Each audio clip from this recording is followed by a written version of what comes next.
So this is a video I'm going to explain to you how the trip works on all of these decks. This one's a UA25, but that's mechanically identical to the UA14, 15, 16, 25, and the later BSR ones are similar as well. So on the cam gear here, you've got plates. These have to be completely dry and free of any grease or lubricant, as they work purely on friction. So when the playing arm moves across, once it reaches about halfway, there's a lever underneath and it starts to move these plates inwards.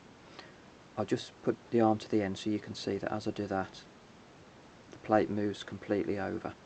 Now if these plates have seized, so I'll just hold them down as if they've seized, the arm won't be able to move across further than halfway at all because the plates are seized.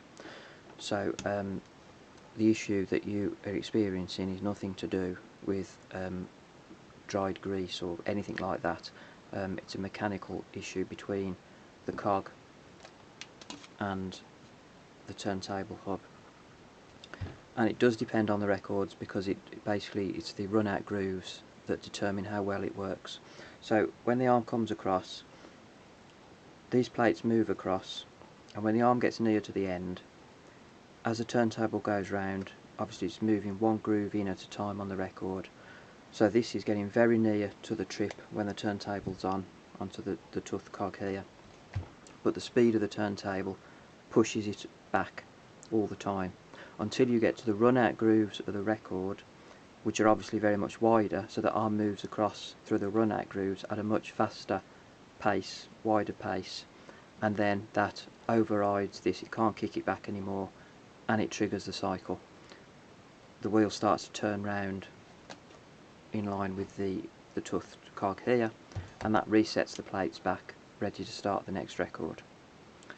So when I service these, it's not all that often, but sometimes you find that when you've took all the old grease off, and less grease is better on these.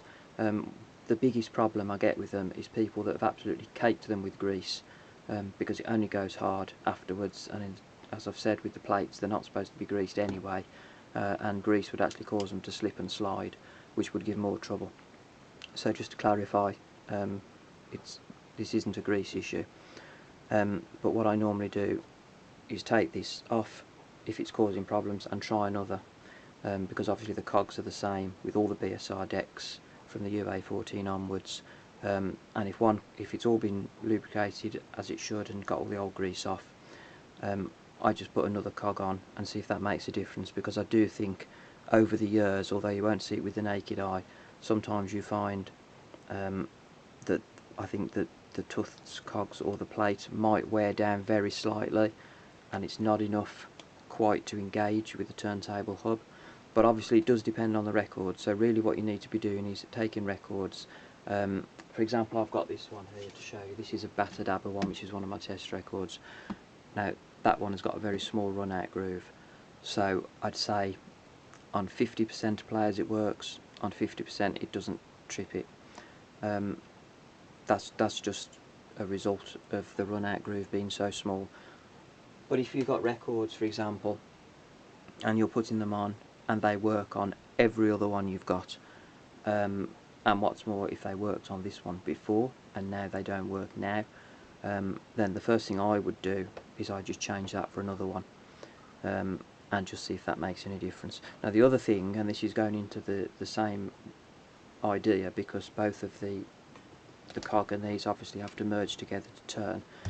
If the spindle has been knocked, or rather the base of the spindle, or the pip that the cog sits on, so that the spindle is slightly, and again you might not even see it with the naked eye, facing that way like that, or this has been knocked so it's that, because sometimes there is a little bit of play, obviously with them being 60 years old, again it's not going to be able to connect.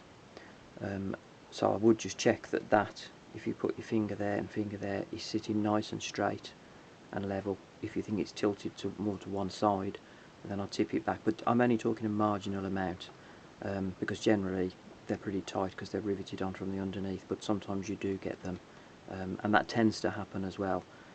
if somebody's tried to get the cam off when it's been seized on the spindle, because really I use hairdryer to get it off. But if they've done that, if they've forced it, sometimes you get people and they get screwdrivers and they put them underneath and they try and get them off like that, which obviously is the wrong way to do it. So anyway, to cut a long story short, if you're following all that, basically the first thing I would do, obviously you'll know the plates aren't seized, they're absolutely fine like that. The first thing I would do, I can send you one of these, but if you've got one on another deck, I would just swap it over and try it and see if that makes any difference, and also check, as I've said, that it's sitting straight. And really I can't see any, there's no other reason why it can be. These decks don't give a lot of trouble, and with regards to the cartridge, like, they can go at any time, so this is why a lot of people are using the new Chinese ones now, because obviously you're going to have the longer term reliability with those because they're new. But obviously in something like a dance set you'd need a preamp because they wouldn't give enough volume on a single stage amp. But obviously with the cartridge that you've put on, the X5H, you know, that could fail tomorrow. Nobody knows how long they're going to last. Basically they work until they don't work. There's obviously a day when they worked the day before and they don't work the day after. And obviously cartridges like the original BSR ones now are in very short supply. So cartridge is a big issue, but hopefully the one you've put on the X5H is going to work for a long time yet, fingers crossed. So if you want me to look at it anyway, it's not a problem. I can have a look. But that is what I would be doing anyway. The first thing I would do, I'd put another one of those on, and just check that it's all lined up, because realistically that's all it can be, because basically you are talking about this here interlocking with that, and that's what starts the return cycle. I don't know how well I've explained that, because I've only just got back off my holidays, so with any luck that does make sense. But as I say, contact me and let me know how you get on. But I wouldn't mess with it too much. If it's only a couple of records, even if they are okay on another machine, if the bulk of records play okay, then I'd probably just put that down to it not liking certain records if the run out grooves aren't as good as on some others. So you really need to try a broader range of records and see how you get on.